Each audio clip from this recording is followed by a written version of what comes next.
Hi, my name is Spencer Brown, and this is Module 16, a case study for EDL 856. So the first category is identifying the problem. I know that Mrs. Rose, or myself in this case, says assume that I am the assistant principal. I'm a brand new assistant principal. I think it's important to note that I'm an assistant principal. Parental involvement in my community is very limited, or my school, John F. Kennedy School. The head principal sees it as a product of the culture, and he doesn't have any interest in forming PTA or PTO groups, meaning he's not real interested in how far we stretch this parental involvement. However, Mrs. Rose, again, or myself, and the head principal agree that we'll open the doors for parental involvement for some upcoming initiative. I believe the initiative is simply parental involvement based on this study, but it wasn't completely clear as to what the goal of the initiative was. So I also know that communication about this event was offered via an invitation sent home to students that simply read, there'll be a special meeting at the school a week from this Monday at 7:30 p.m. on parent involvement. If you are interested and can attend, please come to the auditorium. I know that 8 parents showed up, and so that led us to our immediate problem stated in the case study is where do we go from here? 8 parents is a fairly limited representation, and the head principal's view is certainly in that category, and he says we just need to cancel the meeting because we can't make any decisions with only 8 parents. But I also know that the parents are there expecting a meeting, and they found value in parent involvement enough to come out this evening and be involved in whatever is going to take place at the meeting. But the greater problem at hand is the lacking parental involvement in general. And so while obviously the immediate problem is tonight, there is a greater problem that we're lacking parental involvement overall. So what I need to know is I need to know what roles have been established for this meeting. Is parental involvement a part of my role and responsibilities as an assistant principal, or is it something that's been assigned to me, or is it something that still is under the head principal's jurisdiction and I'm just simply trying to help? It's really important to know really whose role this is in case we don't come to an agreement on whether to cancel or not. I need to know what input's being sought. Again, it was fairly vague on if we're just talking about parental involvement in general or if there's a specific initiative we're looking for some input on. Is the head principal correct about the culture? Do parents typically just think it's the teacher's job and they trust the teacher to do their job? What previous attempts have looked like, and then why the parents who are there did come. So in my plan, I have a pre-step. I don't know if that's allowed, but I want to put it in there anyways because I feel like the possibility of limited participation was fairly evident prior to the meeting. They said that in the past they've had a hard time getting very many parents involved, and the communication was fairly vague. So I feel like I should have known that there was a very good possibility I was going to get 8 parents that night. I also want to know I feel like a pre-step would have been to establish roles as to, okay, who's really in charge of this meeting? Am I, or is the head principal still in charge of this meeting? So if we can't come to an agreement, we know really whose call it is. But here we are, and so we've got to move forward. So step 1 from this point, moving forward, is I want to make sure I establish common ground with the head principal. I'm not trying to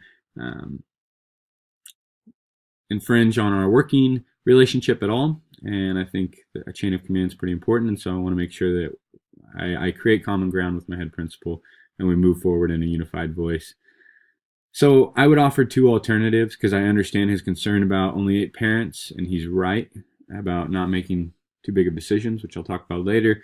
But my 2 alternatives would be, okay, let's make this the first of many listening sessions.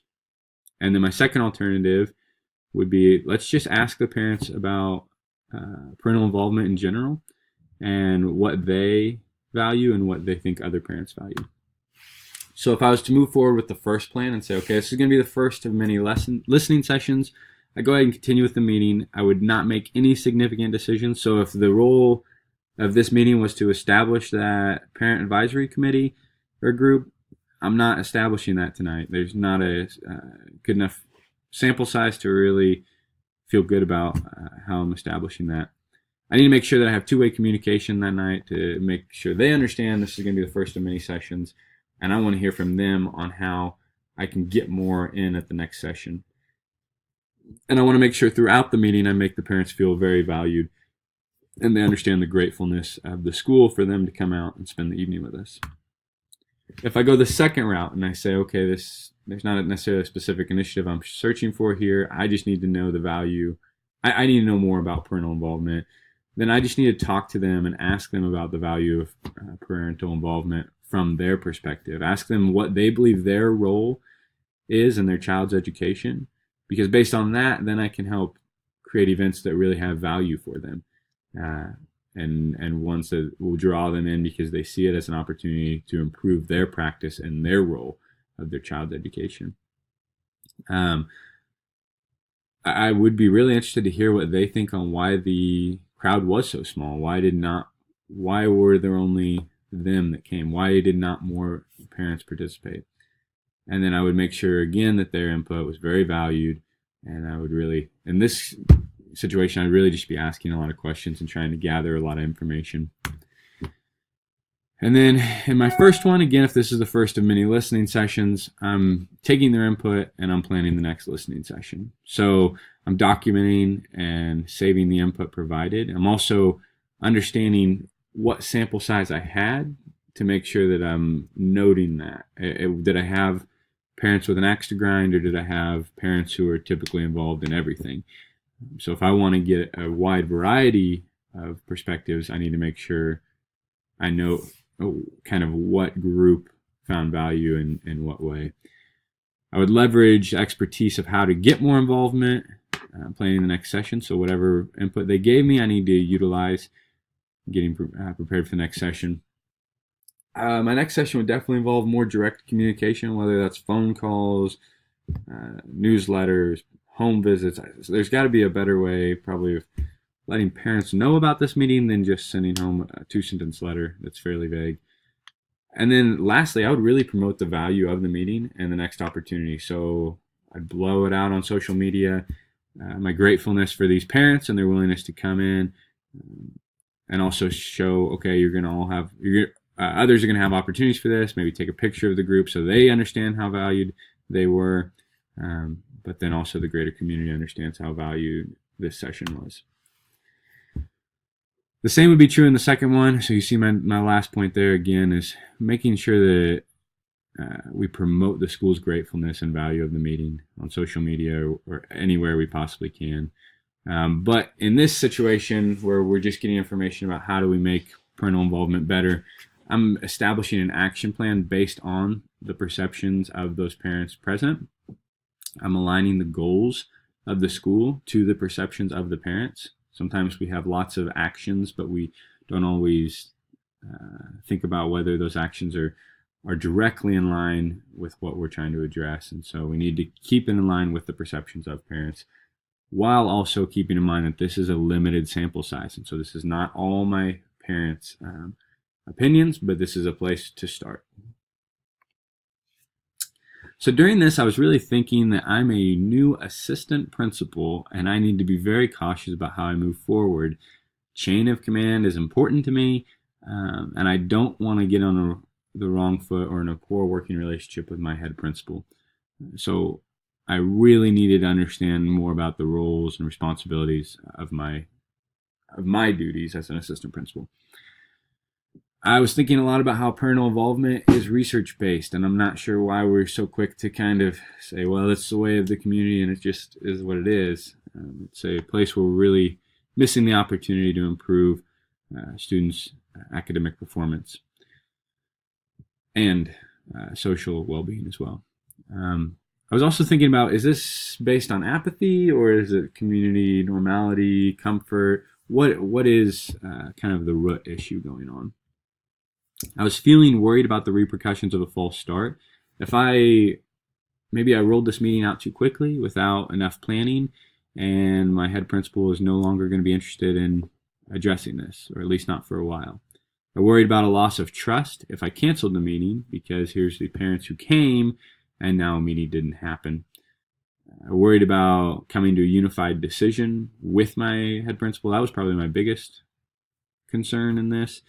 And then I was discouraged tonight. Obviously, it didn't go as anticipated. And I was hopeful that the night could still be meaningful, and I think I showed that in my resolutions.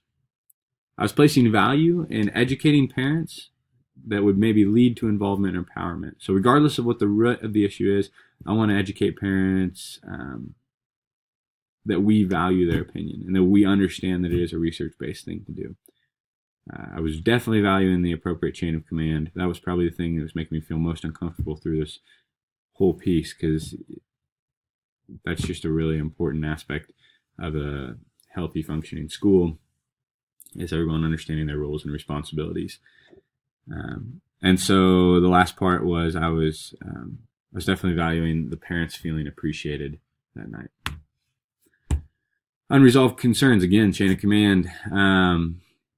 The representative sample, I still don't know exactly what parents came. Again, was it the axe to grind parents? Was it the parents who show up for everything?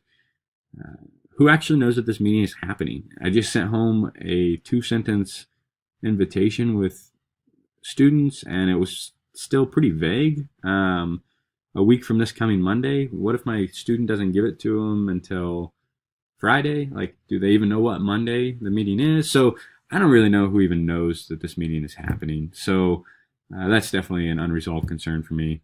And then I definitely need some further professional learning in changing a culture of collaboration. So if this is my role as an assistant principal to create this parental involvement, I've got a large task in front of me, and I need to make sure I'm well read and studying on how to establish a healthy community for collaboration. So component 1 was student success, academics, and I touched on it earlier, but parental involvement is a research-based way to improve academics. And so by doing multiple listening sessions, I would hopefully gather data not just from those 8 parents, but from parents of all students and all walks of life, so I can really begin to leverage those community relationships or parental relationships with all my students, not just the 8 of that night. I also was quick to say that I need to establish what parents I had there, because I don't want to make a decision that pigeonholes all students on the perception of 8 parents. And so by not doing that, I also am helping establish future success for all students, because the perception is not applicable to all students of that night. Student well-being is pretty similar. I want to establish further comprehensive support. So I talked about knowing the parent's role and helping support them in that, so that there can really be a comprehensive support system for their student, their child. And then I was trying to establish trusting environments between the school and home, not only in the meeting, but then promoting it later, blasting out on social media to just really show the value that the school holds on that parent engagement. For the last component of promoting communities of engagement, I just went ahead and listed out the standards that I feel were addressed in my resolutions. I feel like I certainly was collecting and analyzing data in both of my solutions. I was communicating the value to the community by promoting the value of the turnout and future opportunities. So I was being very transparent about, hey, this was really valuable to us, not only with the parents, but then blasting out later to say, this was awesome, it was a great night, here's some future opportunities. I was clearly valuing that input as partnerships, because I was using it to establish either my action plan if I was in my second plan there, or I was using it to establish my next meeting. So I was definitely valuing that input. I was identifying the representative sample, which was really important to be able to analyze that data appropriately. I was documenting opinions for future utilization, and that kind of falls back into the valuing the input as partnerships. This was some initial data for a needs assessment. I was using the input for future planning again, and then I was clearly grateful and valued their participation. So I feel like my resolutions encompassed all of the standard, all of the first 3 categories of standard 4. Thanks.